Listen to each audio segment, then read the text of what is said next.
민주당 이재명 대표가 선거법 위반 사건의 항소심 서류를 수령하지 않자 이 대표가 재판을 고의로 지연하고 있다는 지적이 나오고 있죠. 그런데 선거법 위반으로 2심에서 당선 무효형을 선고받은 박남서 영주시장 역시 대법원에 소송 접수 통지서를 보름 가까이 수령하지 않고 있는 것으로 확인됐습니다. 재판이 늦어져 대법원 판결이 내년 2월을 넘기게 되면 당선 무효형이 확정돼도 현행법상 영주시장 재선거가 실시되지 않을 수 있습니다. 이도훈 기자입니다. 공직선거법 위반 혐의로 1심에서 징역형을 선고받은 이재명 더불어민주당 대표. 그런데 이재명 대표가 두 차례에 걸쳐 보낸 소송 기록 접수 통지를 수령하지 않자 법원이 일정 기간 홈페이지에 공고하면 서류가 전달된 것으로 간주하는 공시송달을 결정했습니다.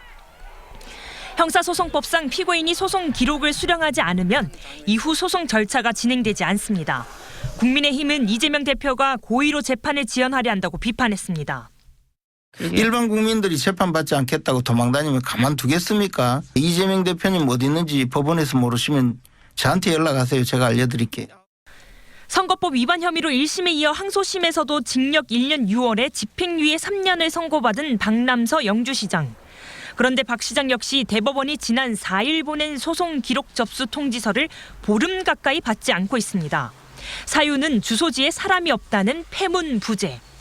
이재명 대표와 마찬가지로 박남서 시장 역시 고의로 재판을 지연하고 있다는 지적이 나옵니다. 상고심 인용률이 굉장히 낮은 상태에서 2심 재판이 확정될 가능성이 높단 말이죠. 그러면은 당사자가 본인도 모르게 재판이 진행되고 있는 것을 방지하기 위해서 본인에게 당사자에게 재판 진행 경과를 알려주는 역할을 하는 건데 이 제도를 악용을 해서 재판을 지연시키는 목적이 따로.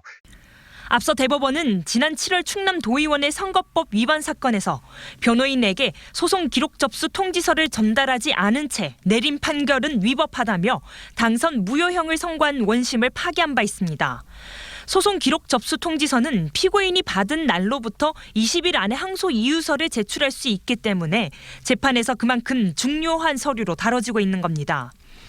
문제는 박 시장의 이런 소송 지연 전략이 내년도 영주시장 재선거 실시 여부에 큰 영향을 미친다는 점입니다. 박 시장의 당선 무효형이 대법원에서 확정될 경우 재선거일은 내년 4월 2일입니다. 그러나 대법원 선고가 늦어져 4월 재보궐선거 일정을 놓칠 경우 현행 선거법은 자녀 임기가 얼마 남지 않았다는 이유를 들어 내후년 6월 지방선거 전까지 재선거를 실시하지 않을 수 있다고 규정하고 있습니다. 최악의 경우 1년이 훌쩍 넘도록 시장 공석 사태가 이어질 수 있는 겁니다.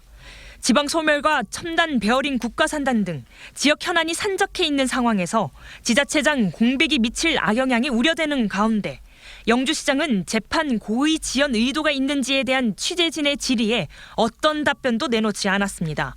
MBC 뉴스 이도훈입니다.